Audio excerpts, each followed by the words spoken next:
Hey everyone, Oz Aviation 149 back with a bit of a different model video today. One of the biggest questions I get asked by a lot of my viewers, which is great because I love getting questions from you all. I always do my best to try and answer them, although when I'm busy, sometimes I can't always answer them. But anyway, one of the biggest questions I always get asked is what my opinion is on model makers. So you all know that there's the main players, Phoenix and Gemini Jets, and then, and this is in the 1/400th scale, by the way. This is my video is about.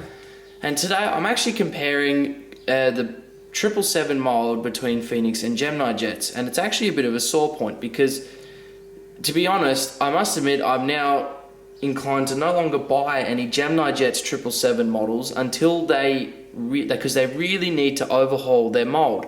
Especially in their 1/400, sorry, not especially, they definitely need to overhaul their mold in their 1/400th scale. Basically, these are my main 6 sore points. See, I got this model recently, the 1000th 777 liveried Emirates 777, which is awesome. As you know, Gemini Jets is the official model maker of a lot of different companies, such as Qantas, American Airlines, and Emirates. And as such, it gets to make the ones that a lot of the people want to get. But to be honest, I just can no longer recommend them, and all comes down to their mold, because to be honest, while their mold might have been, with the prices that they charge, you know, they're almost the same price as Phoenix models, but to me, their model quality is a lot less with regards to their mold. Their printing overall is fine, but it's the little thing, it's the main things with the mold, like this here, the way Gemini Jets join their wing section and body together is basically the wing is all one piece, and then they mold it, and then they epoxy or glue it into position on the fuselage as one piece.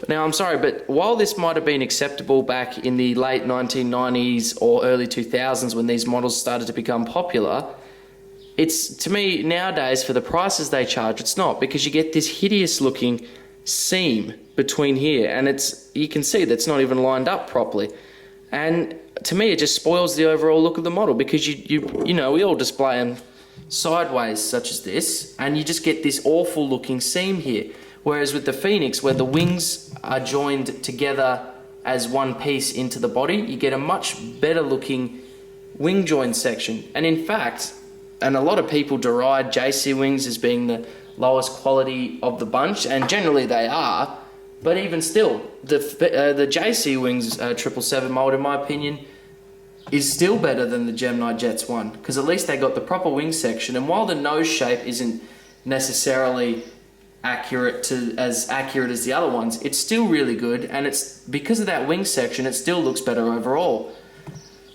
It does have the fatter wings, which again doesn't look very good, but even still, it's actually got the most printing detail out of all the 777s. See here, it's got the cargo bay doors, everything underneath, and even on the engine mounts there, which aren't even found on neither the Gemini Jets or Phoenix 777 ones. So they don't have the bay doors there, and they don't have them on the Phoenix one.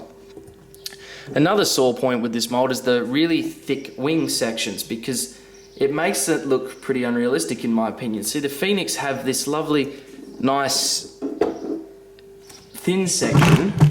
If we go back down here, see how they taper off to a much thinner point. It's a bit difficult to see on camera, but if you notice, the Phoenix one is a lot thinner, whereas the Gemini Jets is quite thick, which to me isn't very accurate.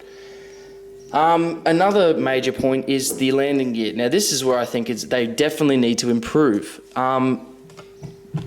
For example, while it doesn't feature rolling landing gear, which to be honest I'm not really fussed on, it's this rear one, to be honest. They just look like pieces of plastic that have been stuck in there. Sorry about the focus, it's very difficult to get these detail shots. But to be honest, I just don't like it. It makes it look very unrealistic. And I know a lot of people will say that while Gemini Jet's quality is better and Phoenix does have a lot of QC quality control issues, which they do, I personally have never got a model from Phoenix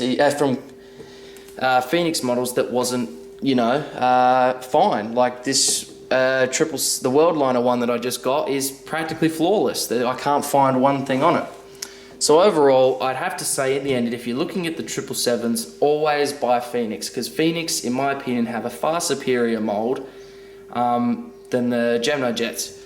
Now, I can understand why they're probably reluctant to update their mold, and it's the fact that these die-cast molds that they use to produce them are obscenely expensive. Any type of die casting with this level of accuracy, with smoothness and such, the molds are going to be ridiculously expensive. You know, a lot of molding with this sort of thing is like the dies. I know for some Lego parts can cost up to 250,000 euros per mold, which is why they're probably very reluctant to update it, because they can be extremely expensive. But in the end, you know, with the amount and volume that they'd sell, I'd say it's probably money well spent, because it would lend them to have a much more accurate 777 mold. Now, again, this doesn't always hold true with the rest of them. Like, the Gemini Jets has a much better 747 mold than Phoenix, well, the 747-400 series anyway, because the Phoenix one has a bit more of a rounded nose rather than the flat one that the real model has. And Phoenix also has, in my opinion, a far superior A330 and A340 mold. And I'm unsure about the 767s and 757s because I've never got any to compare. And I think that they pretty much use almost identical 737 molds, so that's not a thing. Well, anyway, guys, that was just a quick video for me to have a bit of a rant and also answer one of the most popular questions that I get. Let me know what you think in the comments. I'm not against Gemini Jets, but I just can't justify with the prices they charge for their 1/400th 777 models to get them anymore, because to me, the quality of them with compared to the mold, like the price, it's just not worth it in my opinion. If they were cheaper, I would recommend them, but seeing as they can sometimes be as equally expensive as Phoenix ones, to me personally anymore, I just can't recommend them, which is why I'm probably not going to buy any more Gemini Jets ones until they think. Then again, in your opinion, I might just be having a rant and complaining, but that's just my opinion. And as always, we're all free to have our own opinions, and I'm never going to convince everyone. Anyway, guys, let me know what you think in the comments section. Please rate, comment, and subscribe to my channel, and be sure to check out my other videos. Thanks, everyone.